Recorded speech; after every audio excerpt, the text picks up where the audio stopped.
Welcome back. Modi Shah దూకుడు చూస్తుంటే ఇది బీజేపీయేనా అన్న అనుమానం వస్తోంది.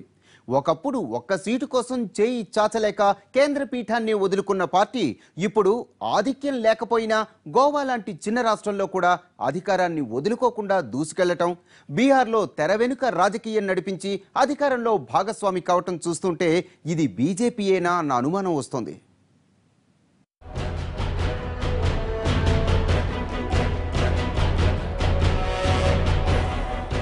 రాజకీయాల్లో పరమావధి ఏదైనా ఉందా అంటే అది అధికారమే అన్న సమాధానం వినిపిస్తుంది.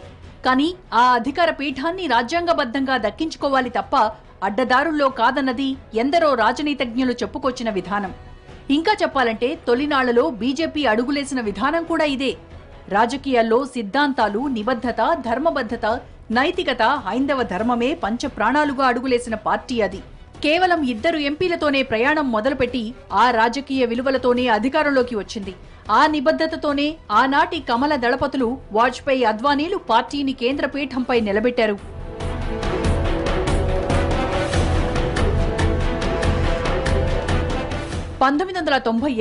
మార్చి 10న కేంద్రంలో అటల్ బిహారీ వాజ్పేయి నేతృత్వంలో అధికారంలోకి వచ్చింది. ఈ ఎన్నికల తర్వాత బలం నిరూపించుకుని అటల్ బిహారీ వాజ్పేయి 16వ ప్రధానిగా పదవీ బాధ్యతలు స్వీకరించారు. కానీ ఆ ప్రభుత్వం కేవలం 13 నెలలు మాత్రమే అధికారంలో మనగలిగింది. 1999 ఏప్రిల్ 26న జరిగిన విశ్వాస పరీక్షలో ఒక్కటంటే ఒక్క ఓటు తేడాతో ప్రభుత్వం కుప్పకూలిపోయింది.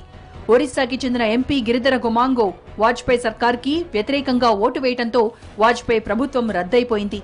దీంతో వాజ్పేయి తన పదవికి రాజీనామా చేశారు. ఆపై సోనియా గాంధీ నేతృత్వంలో కాంగ్రెస్ పార్టీ కూడా బలం నిరూపించుకోలేకపోవడంతో 12వ లోక్సభ రద్దయి మళ్లీ ఎన్నికల నగారా మోగింది. ఆపై 1999లో వాజ్పేయి నేతృత్వంలో బీజేపీ మరోసారి అధికారంలోకి వచ్చింది. ఆ ఎన్నికల్లో ఎన్డీఏ కూటమి 270 స్థానాల్లో గెలిచి అధికారాన్ని నిలబెట్టుకుంది. వాస్తవానికి ఆనాడు గిరిధర గొమాంగోను మేనేజ్ చేయగలిగితే వాజ్పేయి ప్రభుత్వం నిలబడి ఉండేది. కానీ ఆనాటి కాషాయ దళపతి మాత్రం రాజ్యాంగబద్ధంగానే అడుగులేశారు. ఆ ఒక్క ఓటు కోసం చేయి చాచలేదు, అడ్డదారులు తొక్కలేదు. విలువల కోసం రాజ్యాధికారాన్ని వదులుకున్న రాజకీయ పార్టీగా బీజేపీ చరిత్రలో నిలిచిపోయింది.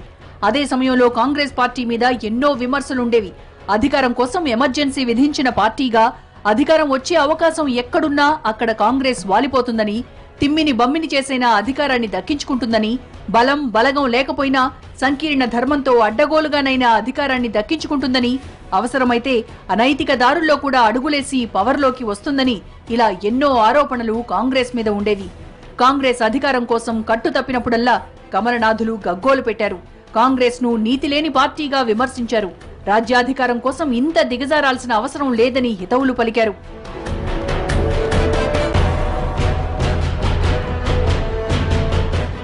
కానీ ఇదంతా చరిత్ర, కాలంతో పాటు గతించిపోయిన చరిత్ర. ఇప్పుడు కమలనాథుల రూల్స్ మారాయి. ఇప్పుడు కమల దళపతులుగా ఉన్న మోడీ, అమిత్ షాల ద్వయం రాజకీయాల్లో రణనీతిని ప్రదర్శిస్తోంది. కుడి ఎడమైనా పర్వాలేదంటోంది. వెనుక ముందైనా రాజకీయ ప్రత్యర్థిని అంతం చేయడమే లక్ష్యంగా అడుగులేస్తోంది. 600 అధికారం దక్కించుకోవడమే టార్గెట్ గా దూసుకెళ్తోంది. దీనికి తాజా బీహార్ ఉదంతమే ప్రత్యక్ష ఉదాహరణ. ఇక కాస్త వెనక్కి వెళ్తే ఈ ఏడాది జరిగిన 5 రాష్ట్రాల ఎన్నికల్లో గోవా, మణిపూర్లలో ఆధిక్యత లేకపోయినా, అవకాశం రాకపోయినా అడ్డగోలుగా అడుగులేసి అధికారాన్ని దక్కించుకుంది. ఈ 2 రాష్ట్రాల్లో అధికారాన్ని దక్కించుకునేందుకు తెగబడి ఎగబడి మరీ పావులు కదిపి కాంగ్రెస్ కన్నా ముందే అధికార పీఠాన్ని దక్కించుకుంది.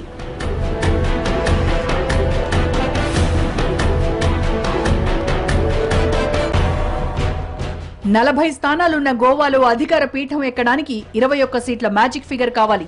కానీ ఈ ఎన్నికల్లో కాంగ్రెస్ కి 17 సీట్లు, బీజేపీకి 13 సీట్లు, ఎంజీపీ, జీఎఫ్పీ చెరో 3 స్థానాల్లో 4 స్వతంత్రులు గెలిచారు.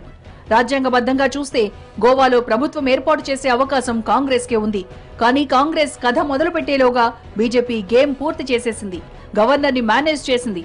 దీంతో బీజేపీని ప్రభుత్వాన్ని ఏర్పాటు చేయాల్సిందిగా గోవా గవర్నర్ మృదులా సిన్హా కోరడం, వెంటనే కేంద్ర మంత్రిగా ఉన్న మనోహర్ పారికర్ కేబినెట్ కి రాజీనామా చేసి గోవాలో ప్రభుత్వాన్ని ఏర్పాటు చేసి సీఎంగా ప్రమాణ స్వీకారం చేసేయడం అన్నీ చకచకా జరిగిపోయాయి.